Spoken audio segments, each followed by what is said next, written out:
Everybody knows what Halloween is: costumes, parties, candy. We can't wait to have fun.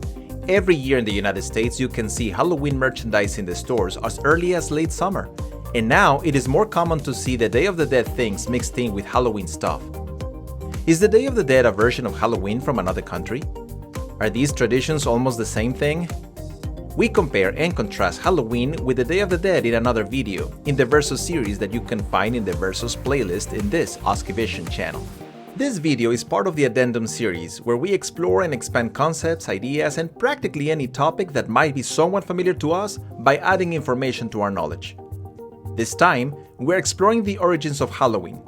Is the way we celebrate it today completely different than the original tradition? Who invented Halloween anyway? At least as we know it. So, is Halloween in the reality a rather new celebration, or is it a tradition that has been preserved for centuries? The word Halloween comes from the shortened and modified Old Scottish phrase All Hallows Eve, and it's a Christian concept dated around 1745. The word hallows is Old English for holy or saint, and Eve, pronounced in, is short for evening. It's like sup, which is short for what's up, which is short for what's up.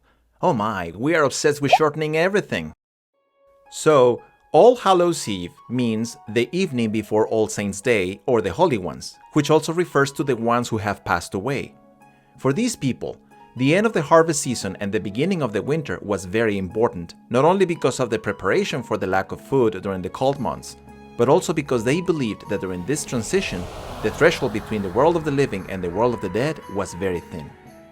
In our modern calendar, this happens between October 31st and November 1st.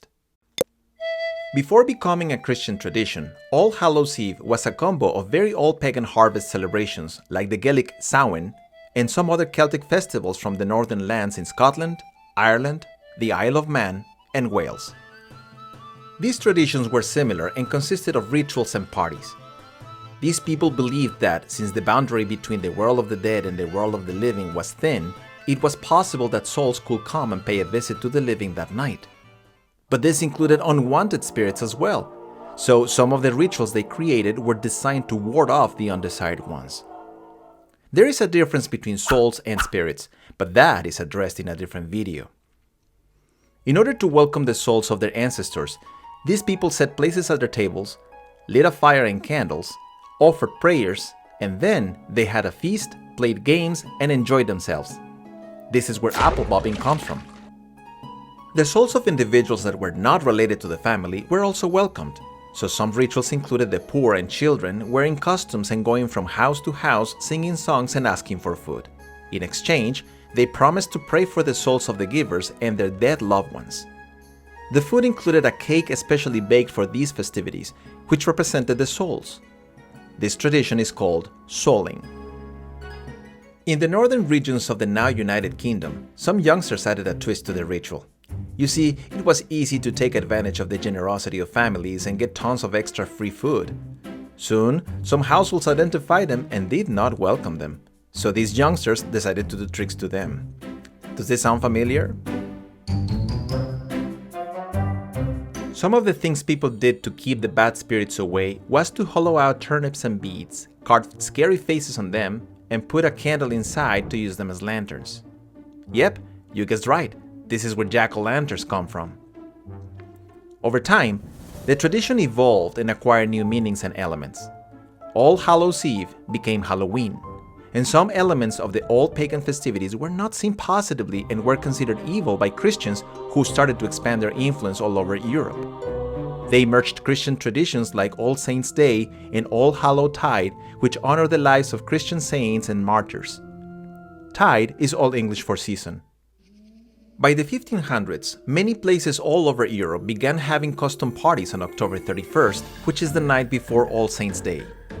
The French, for example, had a party called Danse Macabre, or the Dance of Death, where people wearing masks and costumes personifying dead public figures like kings, farmers, ironsmiths, children, even the Pope, did this as a reminder of the fragility of life and that death reaches everyone, no matter their social status or age. This concept is called memento mori in Latin, and it means reminder of death. This is when Halloween started to become more like a party inspired by dark, sinister themes that involved fear, including gore, spooky things that related to witchcraft, and eventually incorporated characters from famous novels like Dr. Frankenstein, Count Dracula, werewolves, zombies, etc. By the 1800s, many Irish and Scottish immigrated to the United States. That is when Halloween became a major holiday in America, where carved turnips and beets were substituted by pumpkins, since these huge orange fruits are native to the Americas and they look more impressive with a candle inside. Since many people find Halloween fun and entertaining, a new industry was created. Halloween in the United States is now the second largest holiday just after Christmas. People spend tons of money every year on costumes, decorations, and, of course, candy. And don't forget all those Halloween-themed parties for grown-ups and the multi-billion-dollar horror movie industry. Those who don't like spooky and dark things added a twist by wearing costumes that relate to happy and funny concepts like ballerinas, princesses, superheroes, pirates, robots, aliens, and even everyday objects. Creativity is limitless. In any case, the point is to have fun. There, we have added lots of interesting information to our understanding of Halloween.